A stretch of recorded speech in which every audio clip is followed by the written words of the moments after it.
Does everyone have any idea how much money you could be saving by recording your mileage every year? I don't think you do.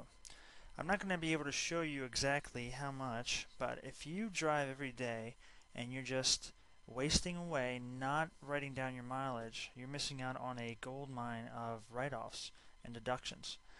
So, first things first, if you have your notebook in your car, like we said from the previous post on the Balance Transactions website, then you can take all the mileage and put it into QuickBooks. Or if you just come home every day from a job or a client after providing a service, you can come into QuickBooks and just enter each daily trip and then keep a tally of it that way. But first things first, when you come into QuickBooks, go up to the Company tab and then go down and choose Enter Vehicle Mileage. Now, if you're not familiar with the screen, first things first is you choose the vehicle you drove in. Drop down menu and choose exactly what you want. We want the Mercedes-Benz because it gets the best mileage, right? Gets more miles to the gallon? Of course not. It's a Mercedes-Benz. So from here, you put in the date. I'm going to put in today's date, April 6th, and just say that's the start and the end date. If you went on a road trip and you left on the 6th and you came back on the 9th, that's how you would document it. But for these purposes, we're going to choose the 6th. Now, odometer start and odometer end literally means how many miles were on when you started, how many were off. Let's say we started with 1005 and then we ended with 1056. If you put your arrow and click in the total miles box, it'll update how many miles that was total. Or if I just get rid of everything here, I can just put in the total miles. Just say I drove 50 miles and leave it at that. You don't have to put start or end. If it's billable and you're going to charge a customer to reimburse you for the mileage you drove, click billable here. Otherwise, make sure it's unchecked.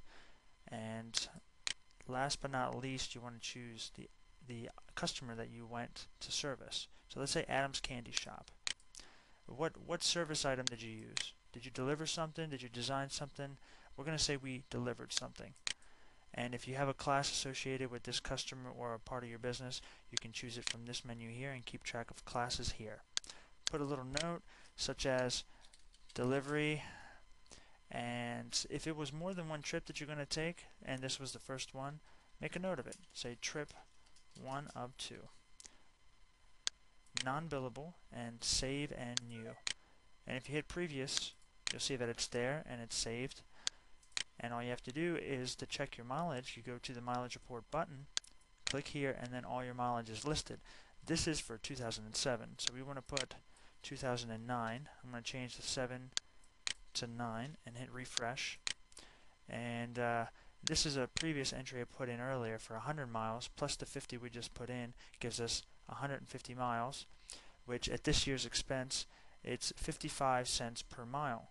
So it calculated 150 times 55 cents and gives us $82.50. If we go back to here and we look at the mileage rates, this is where I put in the rate. On January 1st, 2009, the rate was 0.55, and I hit close. QuickBooks will calculate it for you when the time comes to make the report. And if you want to save any of these onto your desktop, you can first click on the function like this one here that you want to save, go to view and say add enter vehicle mileage, and instead of having this long title here, just type in mileage and click OK, and you see that it shows up in the top here in the icon bar. You can do that with the report as well. Go up to view, down here add mileage by vehicle summary report, and instead of saying vehicle mileage summary, just type in mileage report. Click OK and it shows up right next to it. Let's see if they work. Of course they will, but click mileage and there's the mileage feature.